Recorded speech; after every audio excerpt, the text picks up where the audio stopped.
लोकनेता मानकरी एकदा जोरदार टाळ्या झाल्या पाहिजेत आदरणीय गोपीचंदजी पडळकर साहेबांसाठी।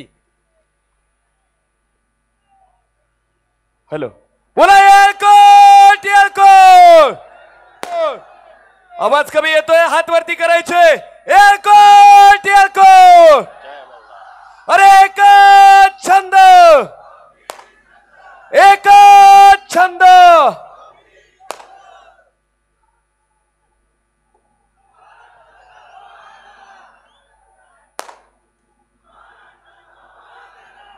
आज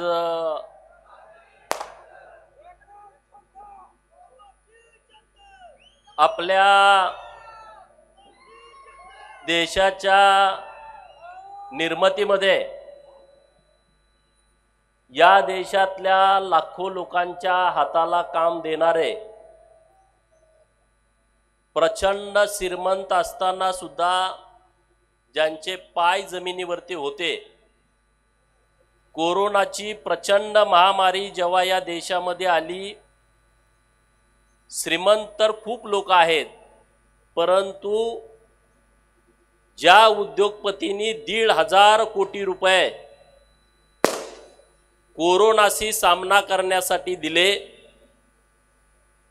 असे आदरणीय उद्योगपती रतन टाटा साहेब यांचं आज दुर्दैवी निधन झालं।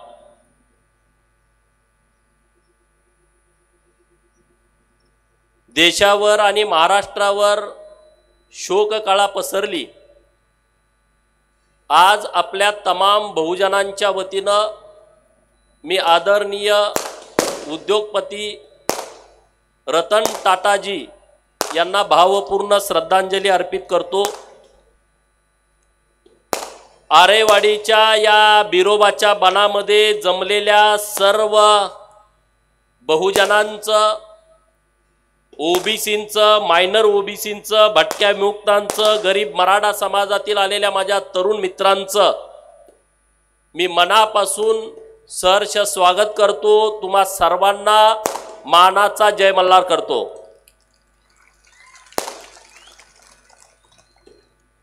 गेल्या अनेक दशकांपासून आपण ज्या गोष्टीसाठी संघर्ष करतोय त्या गोष्टीच्या जवळ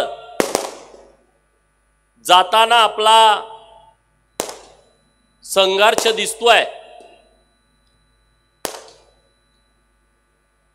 आपण सगळेजण बिरोबाच्या बनामध्ये गेल्या काही वर्षांपासून बहुजनांचा दसरा मेळावा घेतोय। मी बिरोबा देवस्थान ट्रस्टचे अध्यक्ष, उपाध्यक्ष, सचिव, सर्व सदस्य, बिरोबा देवस्थानचे सर्व पुजारी, आरेवाडी गावचे सर्व ग्रामस्थ यांचं मनापासून आभार व्यक्त करतो की तुम्ही सातत्यानं या दसरा मेळाव्याच्या पाठीमागे ठामपणे उभं राहिला। तुम्ही परवानगी दिली, तुम्ही पाठबळ दिलं, तुम्ही सदिच्छा दिल्या आणि त्यामुळं एवढा मोठा बहुजनांचा दसरा मेळावा आरेवाडीच्या या पवित्र बनामध्ये पार पडतोय। त्याबद्दल परत एकदा समस्त आरेवाडीकरांना आणि बिरोबा देवस्थानच्या सर्व पदाधिकाऱ्यांना मी मनापासून धन्यवाद देतो, आभार व्यक्त करतो। बिरोबा म्हणजे काशीलिंग आणि वीर या शब्दाचा अपभ्रंश होऊन बीर हा शब्द पुढे आला।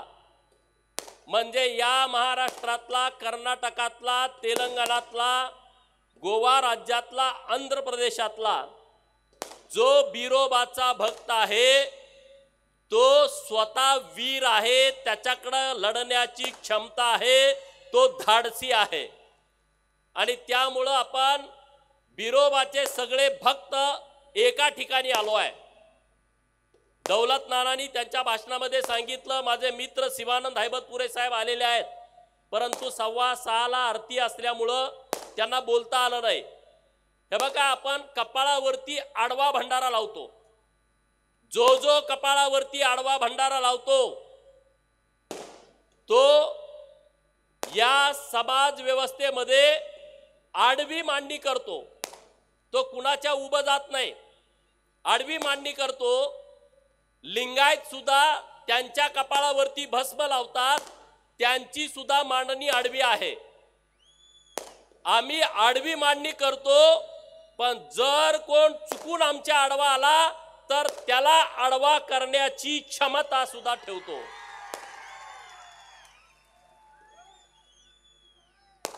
बिरोबाच्या बनामध्ये हजारो बोकडं कापली जातात, पण बिरोबाला नैवेद्य हा शाकाहारी दाखवला जातो आणि सूर्याबाला नैवेद्य हा मांसाहारी दाखवला जातो. त्यामुळं लिंगायत आणि धनगरा यांचं हे आराध्य दैवत आहे. त्यामुळं आपण सगळ्यांनी एकमेकाच्या हातात हात घालून गरीब मराठा समाजापासून सगळ्या ओबीसींना, मायनर ओबीसींना, भटक्या विमुक्तांना बरोबर घेऊन जाण्याची क्षमता आपण आपली ठेवली पाहिजे आणि ती भूमिका घेऊनच बिरोबाच्या बनातून आपण आपल्या घराकडे गेलं पाहिजे. हे तुम्हाला मला कळकळीनं सांगायचं आहे. करणार की नाही? की गावात जाऊन भांडणं करणार? भांडणं करायची ही वेळ नाही आहे. आता राजकीय शहाणपण आपल्याजवळ असलं पाहिजे. आज महाराष्ट्रामध्ये ओबीसी विरुद्ध मराठा समाज असा वाद पेटवलाय. मित्रांनो, यामध्ये मोठ्या प्रमाणात राजकारण होताना दिसतंय. ओबीसीतूनच आरक्षण पाहिजे. राज्य सरकारनं सांगितलं की ओबीसीतून आरक्षण देता येत नाही, पण तरी सुद्धा वाद निर्माण व्हावा यासाठी ओबीसीतूनच आरक्षण अशी मागणी महाराष्ट्रामध्ये केली जाते.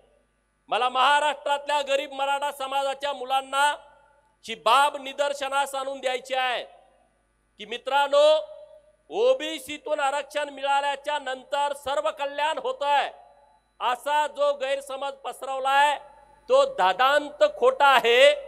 2023-24ची जी महाराष्ट्र लोकसेवा आयोगामार्फत जी राज्यसेवेची परीक्षा घेतली गेली, ज्यामध्ये उपजिल्हाधिकारी, पोलीस उपअधीक्षक म्हणजे DYSP, तहसीलदार अशा ज्या क्लास 1 पोस्ट आहेत आणि त्याचा निकाल कधी लागला? 26/9/2024ला.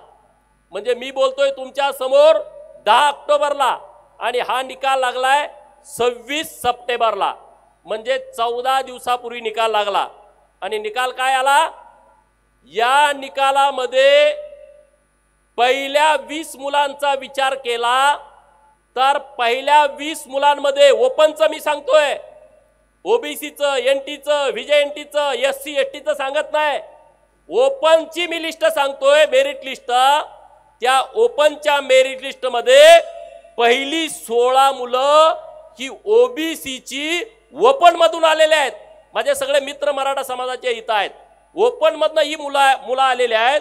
आणि महेश घाटुळे नावाचा घारगाव तालुका कळमचा पोरगा, हा धनगर समाजाचा पोरगा ओपनच्या लिस्ट मध्ये पहिला महाराष्ट्रामध्ये आलेला आहे, पहिला आलेला आहे. म्हणजे मराठा समाजाला जे सांगितलं जातंय की ओबीसीतून आरक्षण मिळाल्यानंतर आमचं कल्याण होणार आहे, अरे या ओबीसी घटकातली, एनटी मधली, भटक्या विमुक्तातली पोरं ओपनच्या मेरिट मध्ये 20 पैकी 16 आलेत. त्याची यादी मी तुमच्या समोर मांडतोय. 20 पैकी 16. मग तुम्ही गरीब मराठा समाजाला कशासाठी फसवताय? गरीब मराठा समाजाच्या मुलांना कशासाठी आशा लावताय? दुसरी यादी आली PSIची, पोलीस उपनिरीक्षक 2022चा पदाचा निकाल 19/9/2024ला जाहीर झाला. म्हणजे मागच्या महिन्यातल्या 19 तारखेला हा निकाल जाहीर झाला. आणि त्यामध्ये अमोल घुटुकडे नावाचा दिडभागवाडीचा, तालुका मान मधला, जिल्हा साताऱ्याचा एका मेंढपाळाचा पोरगा महाराष्ट्रामध्ये ओपन मेरिट मध्ये पहिला आलाय. ओपन मेरिट मध्ये पहिला आलाय. म्हणजे मी सांगतोय काय की पहिली जर 20 यादी काढली PSIची तर ओपन मेरिट मध्ये ओबीसींची, मायनर ओबीसींची, भटक्या विमुक्तांची पोरं 10 मुलं PSI झालेत. पहिल्या लिस्ट मधलं सांगतोय 10 जण 20 मधलं. आणि म्हणून जो संभ्रम महाराष्ट्रामध्ये तयार केला, मराठा विरुद्ध ओबीसी वाद गावगाड्यामध्ये तयार केला, तर तो अनाठायी वाद ज्या लोकांनी लावलाय त्या लोकांनी मराठा समाजाचं नुकसान करू नये, मराठा समाजाचं मात्र करू नये, एवढंच मला या मेरिट लिस्टच्या माध्यमातून महाराष्ट्रातल्या लोकांच्या समोर आणायचं आहे।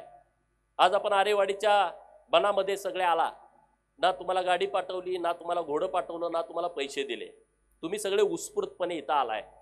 यामध्ये माझा स्वार्थ नाही आहे, यामध्ये आपला स्वार्थ हाच आहे की जर तुम्ही संघटित झाला, जर तुम्ही एकत्रित आला, तर तुम्हाला या महाराष्ट्रामध्ये नेमकी भूमिका काय घ्यायची याची जाण येईल। एकमेकांना तुम्ही भेटताय, आता तुम्ही सगळे बसलाय, तुम्ही एका गावातले नाही, तुम्ही एका तालुक्यातले नाही, तुम्ही एका जिल्ह्यातले नाही, राज्यातल्या कानाकोपऱ्यातून काही ना काही घटक इथं या मेळाव्यासाठी आलाय आणि तोच माझा स्वार्थ आहे की तुमच्या भेटीगाठी झाल्या पाहिजेत, तुमच्या ओळखी पाळखी झाल्या पाहिजेत, तुमचं एकमेकांशी बोलणं झालं पाहिजे, आपण काय नेमकी राजकीय भूमिका घ्यायची याच्यावरती तुमची चर्चा झाली पाहिजे। यासाठी हा दसरा मेळावा आहे आणि तो दिवसेदिवस वाढत चाललाय, दिवसेदिवस। फक्त आम्ही तारीख जाहीर केली, आरेवाडीचे सगळे पुजारी या ऑफिसमध्ये बसून आम्ही एक बाईट दिली, सांगितलं की 10 तारखेला 4 वाजता आपल्याला दसरा मेळावा घ्यायचा आहे आणि तुम्हाला कुणी फोन केला नाही, तुम्हाला कुणी यायलाच पाहिजे असं अजिबात सांगितलं नाही, तरी तुम्ही इतक्या मोठ्या संख्येने आलाय। मी विश्वासानं सांगतो, जर अशीच ताकद वाढत गेली तर एक दिवस महाराष्ट्राच्या राजकारणाचं केंद्रबिंदू हा आरेवाडीचा बिरोबा बन ठरेल, हे केंद्रबिंदू ठरेल। आणि ते केंद्रबिंदू ठरवण्यासाठी तुम्ही सगळ्यांनी एकत्रित आला पाहिजे, एक जीव झाला पाहिजे, ताकदीने एकत्रित आला पाहिजे, आपली भूमिका मांडली पाहिजे, आपण आपल्या विषयावरती बोललं पाहिजे। जोपर्यंत तुम्ही तुमच्या विषयावरती बोलणार नाही तोपर्यंत तुम्हाला कुणी न्याय देईल अशी परिस्थिती महाराष्ट्राच्या मातीमध्ये नाही मित्रांनो। आणि म्हणून हे सगळे विषय तुम्ही समजून घ्या। बीके कोकरेंनी जी संघटना स्थापन केली होती महाराष्ट्रामध्ये, त्या संघटनेचा बारामतीच्या बांडगुळांनी माती केली, खून केला, राजकीय खून केला। नंतर बीके साहेबांचा मृत्यू झाला, अरे तो मृत्यू मी समजत नाही, तो राजकीय खून समजतो। बीके कोकरेंच्या काळामध्ये एवढी यंत्रणा नव्हती, आपण एकत्रित येऊ शकत नव्हतो, ताकदीने त्या विषयावरती बोलू शकत नव्हतो, पण आता ती परिस्थिती नाही आहे। आता तुमच्याकडे सगळ्या सोशल साइट आहेत, तुम्ही त्याच्यावरती व्यक्त होऊ शकता, त्याच्यावरती बोलू शकता, तुम्ही तुमची भूमिका मांडू शकता। आणि म्हणून बीके कोकरेंचा ज्यांनी राजकीय घात केला, त्या लोकांचा घात करण्याची वेळ आता आपल्या समोर आलेली आहे। आणि म्हणून जो महाराष्ट्रातला प्रस्थापित आहे त्या प्रस्थापिताला गाडण्याची भूमिका तुम्ही आणि आम्ही सगळ्यांनी ठेवली पाहिजे।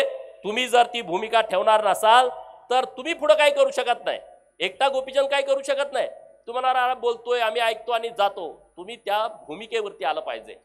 गरीब मराठ्याचं पोरगा असू द्या, त्याच्या पाठीमागे ठामपणे उभा राहावा, पण प्रस्थापिताला खोल खड्ड्यात गाडण्यासाठी जे जे करावं लागेल ते तुम्ही करण्याची गरज आहे आणि ते तुम्ही सगळ्यांनी ताकदीने केलं पाहिजे, ही माझी तुम्हाला सगळ्यांना विनंती आहे। जमल की नाही जमल? जमल की नाही जमल? तुम्ही सगळ्यांनी निवडणुकामध्ये तिकीट मागा, गरीब मराठ्यांच्या पोरांनी तिकीट मागा, ओबीसीच्या, मायनर ओबीसीच्या, भटक्यांच्या पोरांनी तिकीट मागा। जिथं जिथं तुम्हाला लढायला संधी मिळेल तिथं तिथं तुम्ही लढलं पाहिजे, जो लढतोय त्याच्या पाठीमागे उभा राहिलं पाहिजे। नाहीतर लढामध्ये सगळ्यांनी जाऊन अर्ज भरा असा त्याचा अर्थ होत नाही। ज्याची निवडून येण्याची क्षमता आहे त्याच्या पाठीमागे उभा राहावा। बहुजनांना या 2024च्या विधानसभेच्या निवडणुकीमध्ये त्याग करावा लागणार आहे। काय करावं लागणार आहे? त्याग करावा लागणार आहे।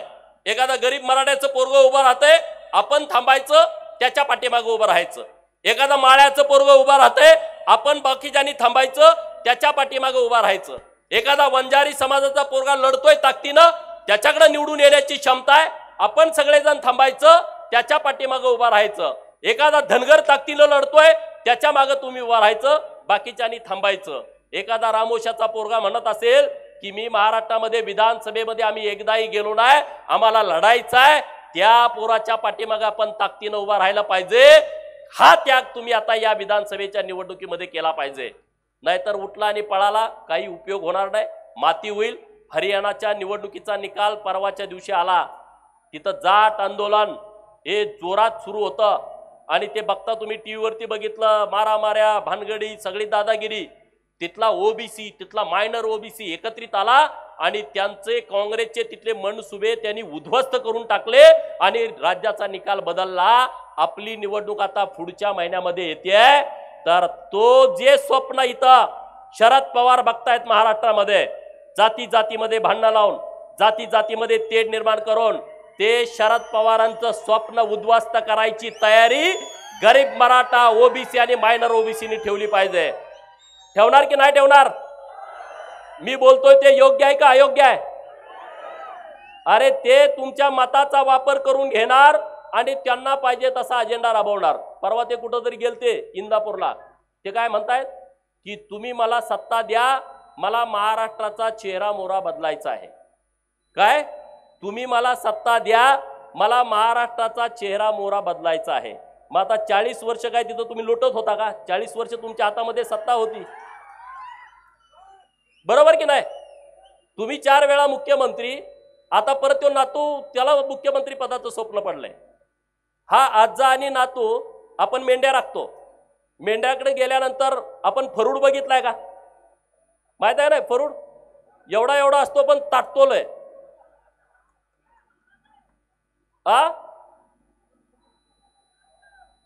ह्या फरडासारखी यांची तरा झालेली आहे. ह्या जाती जातीत भांडणं लागल्यामुळं त्यांना वाटायला लागलं की आता आम्ही या महाराष्ट्रामध्ये काहीतरी करू. पण ते तुमचं स्वप्न, गावातले सुतार जरी एकत्रित आले, हे नीट ऐका, एका विधानसभा मतदारसंघामध्ये गावात सुताराची 2-4च घरं असतात आणि अख्ख्या मतदारसंघाचा हिशोब केला तर ती 500 घरं निघतात. लोहारांचा हिशोब केला तर ती 500,000 घरं निघतात. सोनाराचा विचार केला, कुंभाराचा विचार केला तर ती 500,000 घरं असतात. यांना जरी जुळवलं तर महाराष्ट्राचं राजकारण बदलण्याची ताकद सोनार, सुतार, लोहार, कुंभार या छोट्या मायनर 4 जातीमध्ये आहेत. तुम्ही जर सगळे एकत्रित आला तर तुम्ही काय करू शकताय याचा विचार तुम्ही करा. स्वतःची ताकद स्वतःला कळत नाही, त्याला दुसऱ्याला सांगावं लागतं, अरे तू ताकदवान आहे, तुझ्यामध्ये मोठी क्षमता आहे. अरे तुमच्यामध्ये प्रत्येकामध्ये प्रचंड मोठी क्षमता आहे, प्रचंड मोठी ताकद आहे. ती ताकद तुम्ही विसरू नका. ती सगळी ताकद एकत्रित करा. गावात गेल्यानंतर सगळ्या लोकांना एकत्रित करा, एकजूट करा. दसरा आता 12 तारखेला, दसऱ्याच्या दिवशी तुम्ही सगळ्या लोकांना जाऊन भेटा, गरीब लोकांना जाऊन भेटा आणि त्यांना सांगा की आपल्याला राजकीय दिशा आता बदलवायची आहे. या सरकारमध्ये मी आमदार म्हणून तुम्ही मला पाठवला, अनेक गोष्टीचा आम्ही पाठपुरावा केला आणि सरकारनं सुद्धा खूप सकारात्मक प्रतिसाद दिला. ओबीसींच्या साठी 12 लाख घरं, मोदी आवास, घरकुल योजना. कधी कुठल्या सरकारला वाटलं नव्हतं की ओबीसीला घरकुल द्यावं. तो पंतप्रधान आवास घरकुलची वाट बघायचा. या वर्षी 3 लाख ओबीसींना घरं दिली, त्यांची घरं बांधायचं काम सुरू आहे आणि दुसरी 3 लाख घरं देण्याची प्रक्रिया सरकारच्या माध्यमातून सुरू आहे. या 4 वर्षामध्ये 12 लाख घरं ओबीसींना द्यायची आहेत. भटक्या विमुक्तांना 50,000 घरं दिली सरकारनं आणि मला आनंद आहे की धनगर समाजासाठी 25,000 घरं या वर्षी दिली. त्या घरांचं सगळ्या काम सुरू आहे मित्रांनो. म्हणजे जिथं आम्ही जातोय तिथं आम्ही काम करतोय. नुसती घरकुलं दिली म्हणून विषय संपत नाही. आज सरकारने एक चांगला निर्णय घेतला. काय घेतला?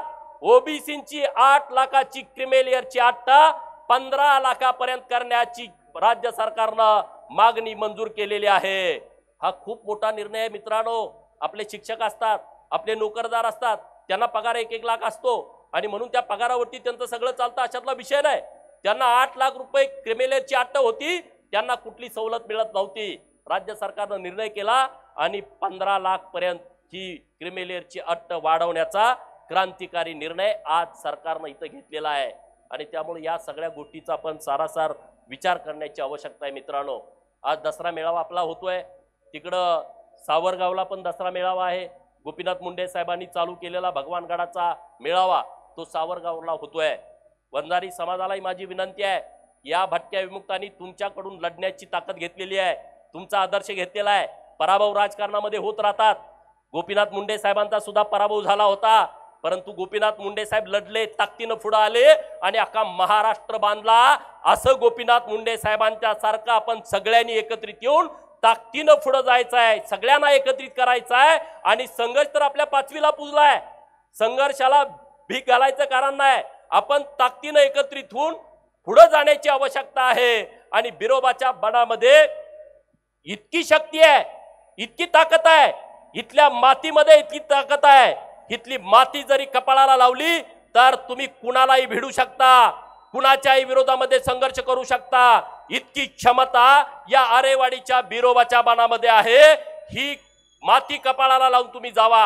ही माती कपाळाला लावून गेल्यानंतर तुम्हाला तुमच्या आयुष्यामध्ये कसलीच अडचण येईल असं मला अजिबात वाटत नाही. कसलीच अडचण येणार नाही. रात्री एक प्रकार घडला. मुंबईतून इकडे येत असताना एक पत्र आलं, शुद्धीपत्रक सरकारनं काढलं.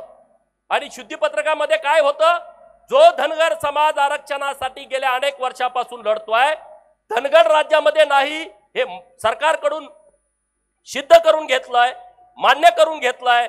जे धनगराचे 6 दाखले होते तेही रद्द करून घेतले. आणि काल रात्री एक शुद्धीपत्रक आलं. आणि त्या शुद्धीपत्रकामध्ये काय म्हणताय, महसूल आणि वन विभागाचं ते शुद्धीपत्रक होतं. आणि त्यामध्ये असं म्हटलंय काय की 36 नंबरला धनगर आहे, तिथं धनगड वाचावं. म्हणजे आता धनगड राज्यातलं नाही हे सिद्ध झालं. आणि सरकारनं तसं पत्रक शुद्धीपत्रक काढलं.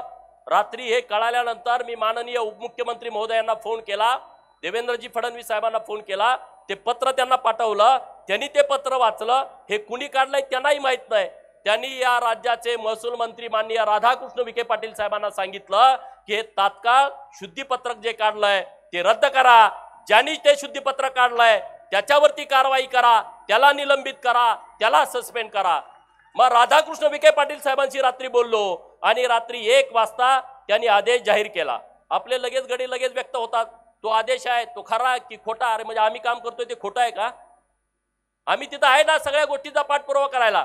आणि आज सकाळी व्यवस्थितपणे ज्या पद्धतीनं आपल्याला ड्राफ्ट पाहिजे तशा पद्धतीनं हे शुद्धीपत्रक रद्द केल्याचा राज्य सरकारनं पत्र काढलं आणि ते आपल्या सगळ्यांना दिलं. मित्रांनो, आता आपली लढाई अंतिम टप्प्यामध्ये आली आहे. आपला आता दसरा सुरू आहे. 9 दिवस नवरत्न सुरू आहेत. 9 दिवस आपण उपवास करतो आणि 10व्या दिवशी विजयी दसरा, आपण दसऱ्या दिवशी विजयी मेळावा करतो. आपल्या आरक्षणाचे 9 दिवस संपलेले आहेत. आपण त्या विजया दिवसाची वाट बघतोय. सरकारनं तो तात्काळ विजयाचा दिवस लवकर आणावा. धनगरांच्या आरक्षणाची अंमलबजावणी करावी आणि धनगरांना भंडारा उधळण्याची संधी राज्य सरकारनं आम्हाला द्यावी, ही विनंती माझी राज्य सरकारकडे आहे. आणि त्यामुळं तुम्ही चिंता करू नका. आपण संघर्ष करतोय. सरकार जरी असला तर सरकार बरोबर आपण जिथं गरज पडेल तिथं 2 हात केलेले आहेत. पण सरकारनं अहिल्यानगर हा मोठा विषय घेतला हातामध्ये. अहमदनगरचा अहिल्यानगर, कालच मराठवाड्यामध्ये जे इसापूर धरण आहे त्या धरणाचं नाव बदलण्याचा निर्णय केला आणि त्याला राजे नवसाजी नायकांचं नाव दिलेलं आहे. असे अनेक विषय केलेत. आरती सुरू झालेली आहे. वेळेअभावी मी थांबतोय. पण तुम्हा सगळ्यांना माझी विनंती आहे की तुम्ही संघटित राहावा, एकजूट राहावा आणि आपण सगळे ताकदीनं पुढे जाऊ. येळकोट येळकोट. धन्यवाद आमदार साहेब. यानंतर स्वर्गीय